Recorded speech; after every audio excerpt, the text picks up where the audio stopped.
ધીરે ધીરે ધીરે કમ.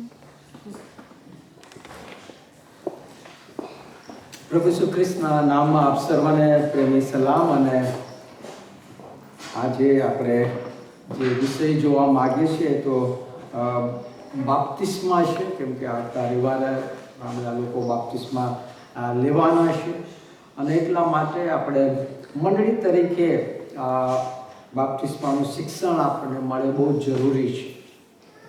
બાપ્તિસ્મા જે વિષય છે બહુ જ કોન્ટ્રાડિક્ટ છે, વિવાદાસ્પદ છે. અલગ અલગ લોકોની અલગ અલગ ધારણાઓ, અલગ અલગ માન્યતાઓ છે અને દરેકને પોતાની માન્યતા પ્રમાણે અનુસરવાની ફ્રીડમ છે. અને એટલે જે વિચારો હું રજૂ કરવા માગું છું એ મારા પોતાના વિચારો છે, જે બાઇબલના અભ્યાસથી હું જે શીખ્યો છું એ હું તમારી આગળ આજે રજૂ કરવા માગું છું કે બાઇબલ આપણને શું શિક્ષણ આપે છે. અને એટલે એ બાબતને ધ્યાન આપશો કે આ શિક્ષણ જે છે મેં સ્ટડી કર્યો છે, અનુભવ કર્યો છે અને હું જે સમજ્યો છું જે બાબતને, એ બાબત આજે તમારી સમક્ષ રજૂ કરવા માગું છું. સૌ પ્રથમ બાબત, ધ ડેફિનેશન ઓફ બાપ્ટિઝમ. બાપ્તિસ્માની જે ડેફિનેશન છે, એની વ્યાખ્યા છે, એ શું છે? Baptism is the outward sign of inward conversion. Baptism is an outward sign of inward conversion. બાપ્તિસ્મા એ આંતરિક બદલાણની બાહ્ય નિશાની છે. આ બાપ્તિસ્માની વ્યાખ્યા છે કે માણસનું આંતરિક બદલાણ થયું છે અને એ બદલાણ થયું છે એની નિશાની શું છે? હું નવો જન્મ પામ્યો, પણ આત્મામાં મારો નવો જન્મ થયો, પણ હું નવો જન્મ પામ્યો પ્રભુ ઈસુ ખ્રિસ્તમાં, મને પાપોની માફી મળી, પ્રભુ ઈસુ ખ્રિસ્તે મારો ઉદ્ધાર કર્યો. એ તો આંતરિક બાબત છે ને, પણ એ આંતરિક બાબત બીજા લોકોને કેવી રીતે ખબર પડે? તો જ્યારે હું બાપ્તિસ્મા લઉં છું તો એ હું જાહેર કરું છું કે ના, પ્રભુ ઈસુ ખ્રિસ્તમાં મને નવું જીવન મળ્યું છે, પ્રભુ ઈસુ ખ્રિસ્તમાં મારો નવો જન્મ થયો છે, પ્રભુ ઈસુ ખ્રિસ્તમાં મને પાપોની માફી મળે છે. એટલે બાપ્તિસ્મા એ આંતરિક બદલાણની બાહ્ય નિશાની છે. અને જો બાપ્તિસ્મા એ આંતરિક બદલાણની બાહ્ય નિશાની છે તો બાપ્તિસ્મા શું નથી? બાપ્તિસ્મા એ પાપોની માફી નથી.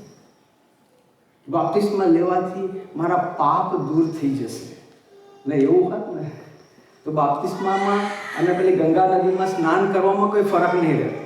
લોકો ગંગા નદીમાં બી જાય છે અને સ્નાન કરે છે કે પાપોની માફી મળી જશે, અને એમ આપણે બી બાપ્તિસ્મા લઈ લીધો મારા પાપ માફ થઈ ગયા, એવું નથી. બાપ્તિસ્મા આપણા પાપ દૂર કરી શકતું નથી. બાપ્તિસ્મા દ્વારા આપણા પાપોની માફી મળતી નથી.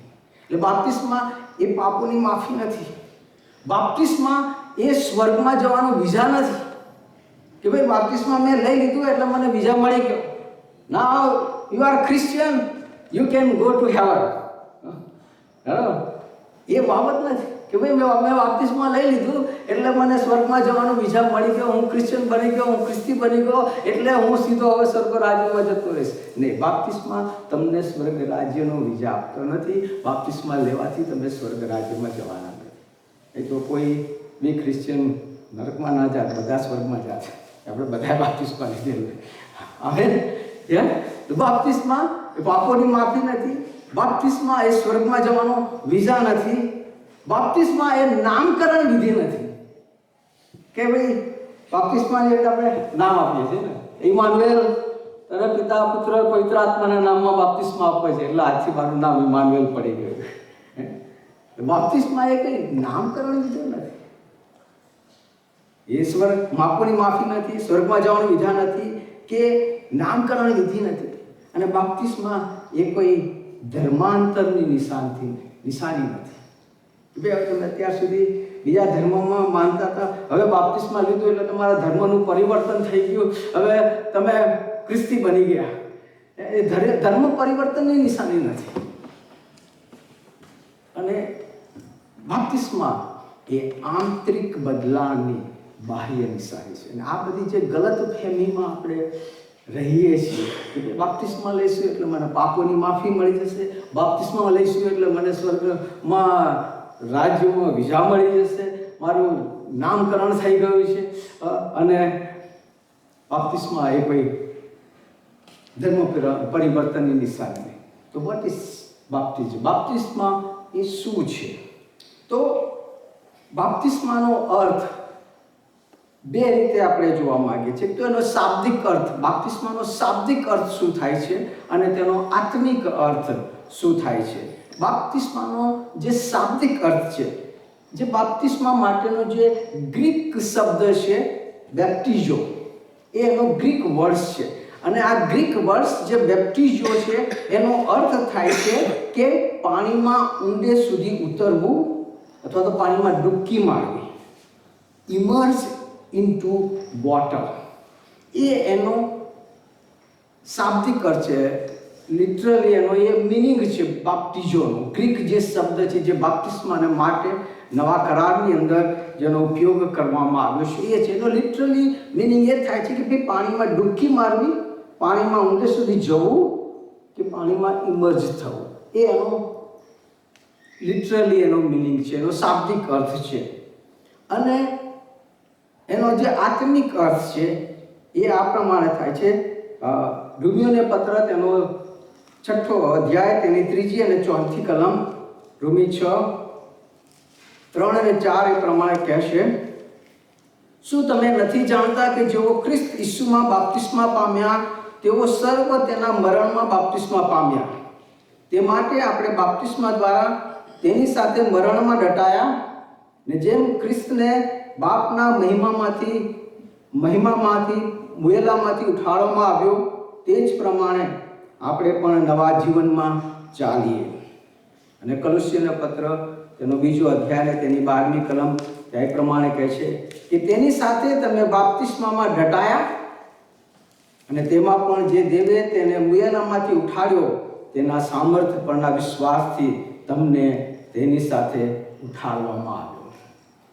એટલે જે શાબ્દિક અર્થ છે કે પાણીમાં ઊંડે સુધી ઉતરવો, પાણીમાં ડૂબકી મારવી, ઇમર્જ ઇન્ટુ વોટર, એ એનો શાબ્દિક અર્થ છે. આત્મિક અર્થ છે, આત્મિક અર્થ એ બતાવે છે કે તમે બાપ્તિસ્મા દ્વારા તેના મરણમાં તમે દટાયા અને તેના પુનરુત્થાનની અંદર તમને સજીવન કરવામાં આવ્યા. મેં કીધું ને કે બાપ્તિસ્મા એ ઇનવર્ડ કન્વર્ઝનની આઉટવર્ડ નિશાની છે, આંતરિક બદલાવની બાહ્ય નિશાની છે. અને એટલા જ માટે એ બાપ્તિસ્માની અંદર વ્યક્તિને શું કરવામાં આવે છે? ડૂબાડવામાં આવે છે. પિતા, પુત્ર અને પવિત્ર આત્માના નામમાં તમને જ્યારે આપણે એને ડૂબાડીએ છીએ ત્યારે એ પાણી એ તમારે આખું તમારા શરીર પર પાણી ફરી વળે છે. એ બતાવે છે તમારી દફન ક્રિયા, કે તમને દફનાવી દેવામાં આવ્યા. હવે એ જૂના જીવનની અંદર તમે મરણ પામ્યા, તમારું જૂનું જીવન હવે દફનાવી દેવામાં આવ્યું છે અને નવા જીવનની અંદર તમને પુનરુત્થાન તમે પામ્યા, તમે નવું જીવન મળ્યું છે. અને બાપ્તિસ્મા એટલે એ બાબત પ્રગટ કરે છે કે ભાઈ હું પાપો અને અપરાધોમાં મુયેલો હતો, મારા માટે કોઈ આશા નહોતી, હું નાશમાં જઈ રહ્યો હતો, હું મરેલો હતો, આત્મિક રીતે હું મરેલો હતો, પાપમાં હું મરેલો હતો. પણ પ્રભુ ઈસુ ખ્રિસ્ત મારા જીવનમાં આવ્યા અને પ્રભુ ઈસુ ખ્રિસ્ત મારા જીવનમાં આવ્યા, મને મારા પાપોની માફી મળી, મને આત્મિક રીતે સજીવન કરવામાં આવ્યો, મને નવું જીવન મળ્યું. અને જ્યારે એ બહાર કાઢવામાં આવે છે ત્યારે એ પુનરુત્થાન બતાવે છે, નવું જીવન બતાવે છે. એ સાક્ષી છે. બાપ્તિસ્મા એ એક સાક્ષી આપે છે. જ્યારે વ્યક્તિ બાપ્તિસ્મા લે છે ત્યારે એ પોતાની સાક્ષી કે ભાઈ મને પ્રભુ ઈસુ ખ્રિસ્તમાં મને નવું જીવન મળ્યું છે. હું તો પાપો અને અપરાધોમાં મુયેલો હતો, નાશમાં જઈ રહ્યો હતો, મારા માટે કોઈ આશા નહોતી, પણ પ્રભુ ઈસુ ખ્રિસ્ત મારા જીવનમાં આવ્યા. પ્રભુ ઈસુ ખ્રિસ્ત મારા માટે જે બલિદાન આપ્યું અને પ્રભુ ઈસુ ખ્રિસ્તના કારણે મને નવું જીવન મળ્યું. એ આઉટવર્ડ જે સાઇન છે એ બતાવે છે બાપ્તિસ્મા કે પ્રભુ ઈસુ ખ્રિસ્તમાં મને નવું જીવન મળ્યું છે. પ્રભુ ઈસુ ખ્રિસ્તમાં મારું પુનરુત્થાન થયું છે. પ્રભુ ઈસુ ખ્રિસ્ત એ મારા જીવનને બદલી નાખ્યું છે અને એટલે આજથી હું પ્રભુ ઈસુ ખ્રિસ્તની પાછળ ચાલવાનો નિર્ણય કર્યો છે. હાલેલુયા. સમજ પડે છે ને આટલી? યસ, મારી સાથે છો? ઓકે. તો બાપ્તિસ્મા એ શું છે, એની ડેફિનેશન શું છે, બાપ્તિસ્માનો અર્થ શું છે, એ બાબત મેં બતાવી. અને ત્રીજી બાબત આપણે જોવા માંગીએ છીએ. હવે પ્રશ્ન એ થાય, તો હવે કોણ બાપ્તિસ્મા લઈ શકે? Who can take baptism? કોણ બાપ્તિસ્મા લઈ શકે? તો બાઇબલ જે પ્રમાણે આપણને શિક્ષણ આપે છે એ પ્રમાણે આપે છે કે who can take the baptism. The first, જે પહેલી બાબત, માર્કની લખેલી સુવાર્તા તેનો 16મો અધ્યાય તેની 15 અને 16 કલમ આપણે વાંચી ગયા. એ પ્રમાણે તેણે તેઓને કહ્યું કે આખા જગતમાં જઈને આખી સૃષ્ટિને સુવાર્તા પ્રગટ કરો. જે કોઈ વિશ્વાસ કરે તે બાપ્તિસ્મા લે ને તે તારણ પામશે. કોણ બાપ્તિસ્મા લે? જે વિશ્વાસ કરે એ. કોની પર વિશ્વાસ કરવાનો છે? પ્રભુ ઈસુ ખ્રિસ્ત. પ્રભુ ઈસુએ આ આજ્ઞા એમના શિષ્યોના, જાઓ ને આખી જગતમાં જઈને સુવાર્તા પ્રગટ કરો અને જે કોઈ મારા પર વિશ્વાસ કરે, નહીં કે જઈને બધાને જઈને ડુબાડી દો. આવો, તૈયાર છે તમારા માટે, આવો ડૂબી જાઓ. જે વિશ્વાસ કરે એ બાપ્તિસ્મા લે. પ્રભુ ઈસુ ખ્રિસ્ત પર જે વિશ્વાસ કરે છે, જે પોતાના મોંથી કબૂલ કરે છે કે યસ, મેં પ્રભુ ઈસુ ખ્રિસ્ત પર વિશ્વાસ કર્યો છે, મેં એને મારા પ્રભુને દેવ તરીકે મેં કબૂલ કર્યા છે, એ બાપ્તિસ્મા લે. અને બીજી બાબત જે આપણે માથીની લખેલી સુવાર્તા તેનો 28મો અધ્યાય 18 થી 20મી કલમ આપણે વાંચીએ છીએ. અને ઈસુએ ત્યાં આવીને તેઓને કહ્યું કે આકાશ તથા પૃથ્વી પર સર્વ અધિકાર મને અપાયો છે, એ માટે તમે જઈને સર્વ દેશનારાઓને શિષ્ય કરો ને બાપ, દીકરા તથા પવિત્ર આત્માના નામે તેઓને બાપ્તિસ્મા આપતા જાઓ. કોને પ્રભુ ઈસુ ખ્રિસ્તે બાપ્તિસ્મા આપવાનું કહ્યું છે? કોઈ પણ વ્યક્તિને? કોણે પ્રભુ ઈસુ? આ જે ગ્રેટ કમિશન આપણે કહીએ છીએ, મહાન આદેશ તરીકે આ વચનને ઓળખવામાં આવે છે માથી 18 થી 20 અને આ આદેશ પ્રભુ ઈસુએ એમના શિષ્યોને આપ્યો. અને આ આદેશમાં પ્રભુ ઈસુ ખ્રિસ્ત જે આપે છે મહાન આજ્ઞા, એ બાપ્તિસ્માની આજ્ઞા અહીંયા આપવામાં આવી કે જાઓ અને આખી સૃષ્ટિના જઈને સુસમાચાર કરો, એમને શિષ્ય બનાવો અને એમને બાપ, દીકરા તથા પવિત્ર આત્માના નામે તમે તેઓને બાપ્તિસ્મા આપતા જાઓ. કોને બાપ્તિસ્મા આપવાનું કીધું છે? અહીંયા શું લખવામાં આવે છે? કોને કીધું? શિષ્યોને. કોને કીધું? સર્વ દેશનારાઓને શિષ્ય કરો. પહેલા શું આવે? શિષ્ય. શિષ્ય કોણ છે? કે જે પ્રભુ ઈસુ ખ્રિસ્ત પર જેણે વિશ્વાસ કર્યો છે, પ્રભુ ઈસુ ખ્રિસ્તનો પોતાના અંગત તારનાર તરીકે એણે સ્વીકાર કર્યો છે અને પ્રભુ ઈસુ ખ્રિસ્તની પાછળ જેણે ચાલવાનો નિર્ણય કર્યો છે. The follower of Christ. શિષ્ય કોણ છે? The follower of Christ. પ્રભુ ઈસુ ખ્રિસ્તને અનુસરનાર, પ્રભુ ઈસુ ખ્રિસ્તની પાછળ ચાલનાર, એ શિષ્ય છે. અને શિષ્યને બાપ્તિસ્મા આપવાની વાત કરી છે, નહીં કે બધાને. હા, આખી સૃષ્ટિને તમે જેને સુવાર્તા પ્રગટ કરો, પણ બાપ્તિસ્મા કેવળ જે વિશ્વાસ કરે છે એમને જ આપો, જે શિષ્ય બન્યા છે એમને જ આપો બાપ્તિસ્મા. એ બાબત બાઇબલમાં લખવામાં આવી છે, હું નથી કહેતો. અને ત્રીજી બાબત, પ્રેરિતોના કૃત્ય અને તેનો 3જો અધ્યાય અને તેની 38મી કલમ ત્યાં લખવામાં આવી છે. ત્યારે પિતરે તેઓને કહ્યું કે પસ્તાવો કરો અને ઈસુ ખ્રિસ્તના નામે તમારામાંનો દરેક બાપ્તિસ્મા પામો. પસ્તાવો કરો અને ઈસુ ખ્રિસ્તના નામે તમારામાંનો દરેક બાપ્તિસ્મા પામો. અને 3જો અધ્યાયની 41મી કલમમાં ત્યાં લખવામાં આવ્યું, ત્યારે તેઓએ તેની વાત સ્વીકારી અને તેઓ બાપ્તિસ્મા પામ્યા અને તે જ દિવસે 3000 માણસો ઉમેરાયા. આ 3,000 માણસો પિત્તરનો સંદેશો સાંભળ્યો. એમનો સંદેશો, પિત્તરનો સંદેશો એમના હૃદયને સ્પર્શ કરી ગયો અને પોકારી ઉઠે કે ભાઈ હવે અમારે તાણ પામવા માટે શું કરવાની જરૂર છે. પિત્તરે કહ્યું કે પસ્તાવો કરો, તમારા પાપોનો પસ્તાવો કરો. જ્યારે એમને પસ્તાવો કર્યો, પ્રભુ ઈસુ ખ્રિસ્તનો અંગીકાર કર્યો, સ્વીકાર કર્યો, કબૂલ કર્યા, તારણ પામ્યા અને ત્યારે એમને બાપ્તિસ્મા આપવામાં આવ્યું છે. તો 3 બાબત અહીંયા આપણે વિશ્વાસ કરનાર બાપ્તિસ્મા શિષ્ય છે એને બાપ્તિસ્મા આપવામાં આવે છે અને જો એ પસ્તાવો કર્યો છે તેઓને બાપ્તિસ્મા આપવામાં આવે છે. અને આના બાઇબલની અંદર ઘણા બધા ઉદાહરણો તમને જોવા મળે છે. પ્રેરિતોના કૃત્ય તેનો 8મો અધ્યાય 36 થી 39મી કલમની અંદર આપણે હબસી ખોજાનું ઉદાહરણ જોવા મળે છે. ત્યાં ફિલિપને પ્રભુ કહે છે કે તું જા, અરણ્યમાં જા. અરણ્યમાં પેલો હબસી ખોજો પોતાના રથમાં જઈ રહ્યો હતો. પ્રભુનો આત્મા એને લઈ જાય છે અને ફિલિપ એને સુવાર્તા આપે છે અને એનું બદલાણ થાય છે. એટલે કહે છે કે મારે હવે શું કરવું જોઈએ? અને પાણી ત્યાં હાજર હોય છે, આરું પાણી. અહીંયા બાપ્તિસ્મા લેવું. એને વિશ્વાસ કર્યો, એને પસ્તાવો કર્યો, એને પ્રભુ શ્રી ખ્રિસ્તની પાછળ ચાલવાનો નિર્ણય કર્યો અને ત્યાં બાપ્તિસ્મા આવ્યો. પ્રેરિતોના કૃત્ય 10મો અધ્યાય તેની 44 થી 48મી કલમમાં કર્નેલિયસ અને એના કુટુંબ વિશે આપણે વાંચીએ છીએ. પ્રેરિતોના કૃત્ય 16મો અધ્યાય 14 થી 15મી કલમમાં લુદિયા વિશે આપણે વાંચવામાં આવે છે. પ્રેરિતોના કૃત્ય 16મો અધ્યાય 30 થી 33મી કલમમાં જે ફિલિપીનો જે દરોગો હોય છે, જેમણે પાઉલને અને સિલાસને જેલમાં પૂર્યા હોય છે, એ દરોગાનું બદલાણ થાય છે અને તે બાપ્તિસ્મા આપે છે. આ બધા બાપ્તિસ્મા તમે જાતે જઈને સ્ટડી કરો.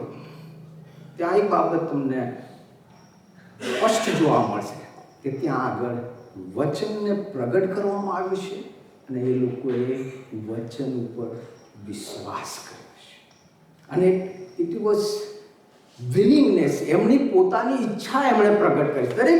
દરેક તમે બનાવો, હું કહું છું એવું માની લેવાની જરૂર નથી. તમે જાતે એનો સ્ટડી કરો, નવા પ્રેરિતોના કૃત્યનો તમે સ્ટડી કરો.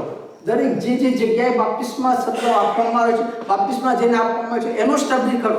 દરેક જગ્યાએ ત્યાં લખવામાં આવ્યું છે કે લોકોને વચન પ્રગટ કરવામાં આવે, પ્રભુ ઈસુ ખ્રિસ્તની સુવાર્તા એમને આપવામાં આવી અને એ લોકોએ સુવાર્તાનો સ્વીકાર કર્યો અને એના પરિણામ સ્વરૂપે એમને બાપ્તિસ્મા આપવામાં આવ્યો છે.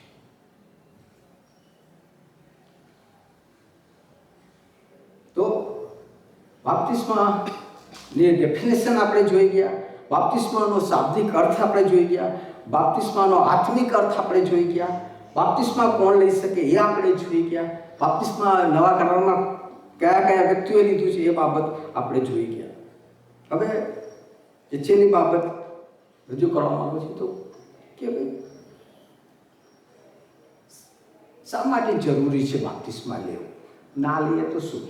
જો બાપ્તિસ્મા મને પાપોની માફી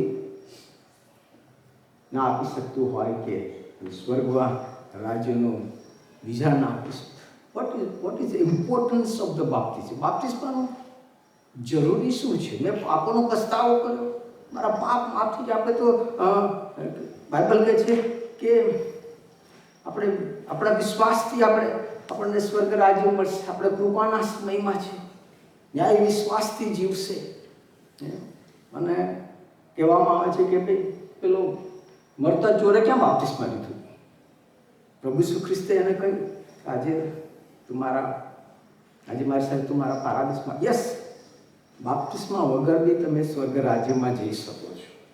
અગત્યની બાબત, ધારણ પામેલા છો, તમારા પાપોનો પસ્તાવો કરેલો છે, પ્રભુ ઈસુ ખ્રિસ્તનો તમે અંગીકાર કર્યો છે, યસ, તમને સ્ટેમ્પ મળી ગયો છે, you can go to heaven. પણ તો પછી બાપ્તિસ્માની જરૂર શું છે? શા માટે મારે બાપ્તિસ્મા લેવું જોઈએ? What is the importance of the baptism in Christian life? આપણા ખ્રિસ્તી જીવનમાં બાપ્તિસ્માની અગત્યતા શું છે? સૌથી પહેલી બાબત કે બાપ્તિસ્માની વિધિ કોણે સ્થાપી? મેં સ્થાપી? બિશપે સ્થાપી? આર્ચ બિશપે સ્થાપી? પોપે સ્થાપી?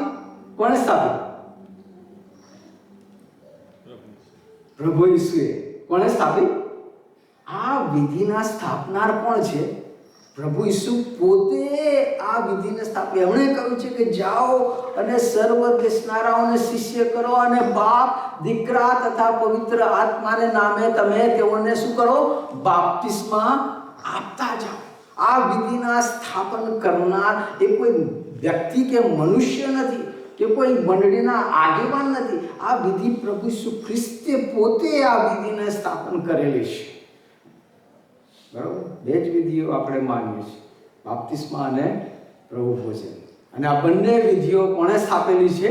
પ્રભુ ઈસુ ખ્રિસ્તે સ્થાપેલી. અને એનો મતલબ એ થાય છે કે જ્યારે આપણે આ વિધિને માનતા નથી, આ વિધિનું અનુસરણ કરતા નથી, એનું પાલન કરતા નથી, જે વિધિ પ્રભુ ઈસુ ખ્રિસ્તે પોતે સ્થાપી છે એ વિધિને જ્યારે હું અવગણના કરું છું, એનો નકાર કરું છું, બાપ્તિસ્મા નથી લેતો, એનો મતલબ એ કે હું પ્રભુ ઈસુ ખ્રિસ્તે સ્થાપેલી વિધિના અગેન્સ્ટમાં હું જાઉં છું. વિલફુલી ડિસઓબિડિયન્ટ. હું જાણું છું કે આ પ્રભુ ઈસુ ખ્રિસ્તે આ વિધિ સ્થાપી છે અને મારે હું જાણતા હોવા છતાં, બાઇબલ કહે છે એમ છતાં પણ હું એ નથી માનતો. એટલે કે હું વિલફુલ ડિસઓબિડિયન્ટ, જાણી જોઈને હું પ્રભુ ઈસુ ખ્રિસ્તને હું ડિસઓબિડિયન્ટ થઉં છું, એની આજ્ઞાનું ઉલ્લંઘન કરું છું. અને એટલે આપણે એની આજ્ઞાને કે છે કે એના શિષ્યો તરીકે આપણે જો આપણે એની પર પ્રેમ કરીએ છીએ તો એની આજ્ઞા માનવાને માટે આપણે બંધાયેલા છે. દરેક ખ્રિસ્તી વ્યક્તિ, હું પ્રભુ ઈસુ ખ્રિસ્તી એ છે કે જે પ્રભુ ઈસુ ખ્રિસ્તને અનુસરે છે. બરાબર? એનો શિષ્ય છે. અને એના શિષ્ય તરીકે શું છે? ફોલો મી, મને અનુસરો. બંને રીતે અનુસરવાનું છે. એને આધીન થઈને બી અનુસરવાનું છે અને એના નમૂનાને બરાબર. અને બીજી બાબત આપણે જોઈએ છે કે પ્રભુ ઈસુ ખ્રિસ્તે પોતે આપણને નમૂનો આપ્યો છે. બરાબર? જો બાપ્તિસ્માની અગત્યતા ના હોત, મહત્વ ના જ હોત, ખાલી સ્થાપવા ખાતર એમણે વિધિ સ્થાપી દીધી હોત, તો પ્રભુ ઈસુએ બાપ્તિસ્મા લેવાની શી જરૂર હતી? પ્રભુ ઈસુએ બાપ્તિસ્મા લીધું હતું? યસ ઓર નો? એમણે કયું બાપ્તિસ્મા લીધું હતું? ડૂબકીવાળું. પણ બીજું કયું હતું? યોહાન બાપ્તિસ્માનું. અને યોહાન બાપ્તિસ્મા એ પાપોની માફીનું બાપ્તિસ્મા હતું. કયું બાપ્તિસ્મા હતું? પાપોની માફી. પસ્તાવો કરો અને બાપ્તિસ્મા લો. એ યહૂદી લોકોને માટે કે તમારા પાપોથી તમને પસ્તાવાની માફીનું માટેનું એ બાપ્તિસ્મા હતું. પ્રભુ ઈસુ ખ્રિસ્તે કોઈ પાપ નહોતું કર્યું, એ નિષ્પાપ હતા. અને એમ છતાં એમણે બાપ્તિસ્મા લીધું કારણ કે એ જાણતા હતા કે જે વિધિ હું સ્થાપન કરવા રહ્યા છે, આપણે છે ને માણસો બહુ બુદ્ધિશાળી છીએ, કંઈ ને કંઈ શોધી કાઢીએ.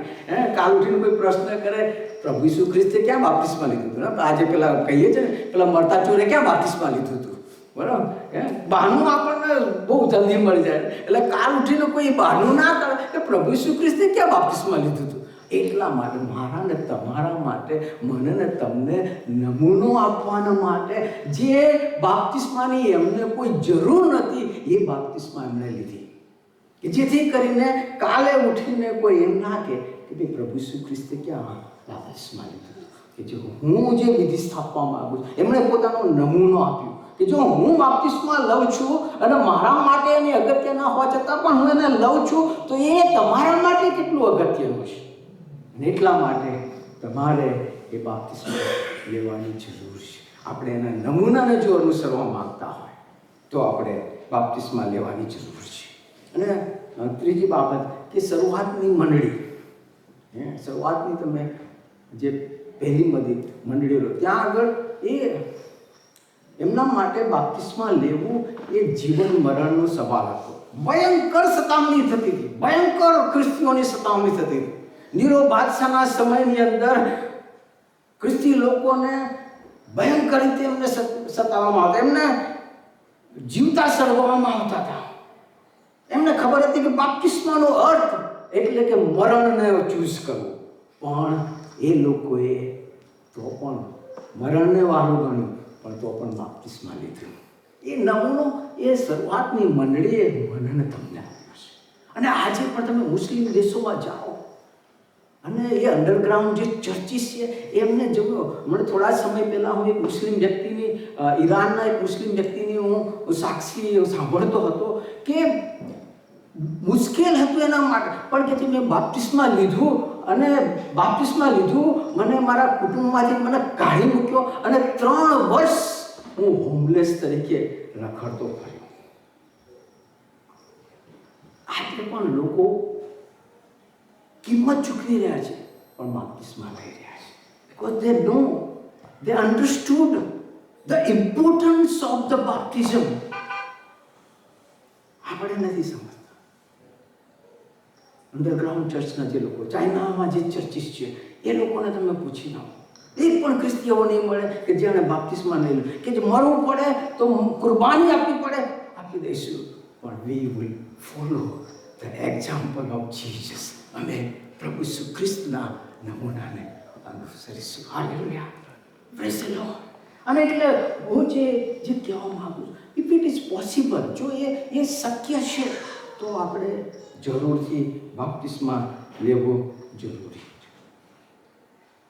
પ્રભુ ઈસુ ખ્રિસ્તના નમૂનાને અનુસરવાની છે. પ્રભુ ઈસુ ખ્રિસ્તે જે આદેશ આપ્યો, જે આજ્ઞા આપી, એને આપણે અનુસરવાની જરૂર છે. શરૂઆતની મંડળીના જે એક્ઝામ્પલ આપ્યું છે એને આપણે અનુસરવાની જરૂર છે. અને એટલે ઇફ ઇટ ઇઝ પોસિબલ, હું જાણું છું અમુક લોકોને માટે શક્ય નથી હોતું, એવા સંજોગો બી છે, એવી પરિસ્થિતિ ઈશ્વર જાણે છે આપણા હૃદયને. પણ જો બધું જ સરળ છે, આપણા માટે મુશ્કેલ નથી જો બાપ્તિસ્મા લેવું, તો મારું એવું વ્યક્તિગત માનવું છે કે આપણે દરેકે બાપ્તિસ્મા લેવું જરૂર છે. હું આશા અને પ્રાર્થના રાખું છું કે આ શિક્ષણ દ્વારા એટલીસ્ટ તમને બાપ્તિસ્માનું વિશે સમજ આવી હશે, અને જે લોકો લેવા માગે છે એમને એનું સ્પષ્ટીકરણ. તમારા આના લગતા કોઈ પણ પ્રશ્ન છે ચર્ચ પછી પણ તમે મને આવીને મળી શકો છો, પૂછી શકો છો. હું એના માટે ચર્ચા વિચારણા કરવા માટે તૈયાર છું. આવો આપણે પ્રાર્થના કરીએ અને આપણા જીવનોને પ્રભુના હાથમાં સોંપીએ. પ્રભુજી, અમે તમારો આભાર માનીએ છીએ કે તમારી ઈચ્છા, તમારી યોજનામાં સ્થાને તમારું ભજન કરવાના માટે તમે અમને લઈ આવ્યા છો. તમારા વચનો સમજવાના માટે, સમજાવવાના માટે પણ તમે અમને જે કૃપા આપી, આભાર માનીએ છીએ. ને મારી એ જ પ્રાર્થના છે કે જે આ વિધિ, આ પવિત્ર વિધિ જે તમે સ્થાપન કરી છે એને અમે સમજીએ અને સમજીને પ્રભુ એને અનુસરીએ. પ્રભુ એ નમૂનાને અનુસરીએ અને પ્રભુ એ જીવન પ્રમાણે એ નમૂના પ્રમાણે જીવન જીવનારા અમે તમારા બાળકો બની શકીએ, એ જ અમારી પ્રાર્થના છે. અને હજુ પણ અમારા મનમાં કંઈક શંકા છે, કંઈક બાબત જે અમે સમજી શકતા નથી, તમે પ્રાર્થના કરી છે. પવિત્ર આત્મા દેવ, તમે અમને આનું સ્પષ્ટીકરણ કરો, આની સમજ તમે અમને આપો, જેથી કરીને પ્રભુ અમે તમારા સાચા અનુયાયીઓ અમે બની શકીએ. ઈસુ પ્રભુના નામમાં માગીએ છીએ. આમેન.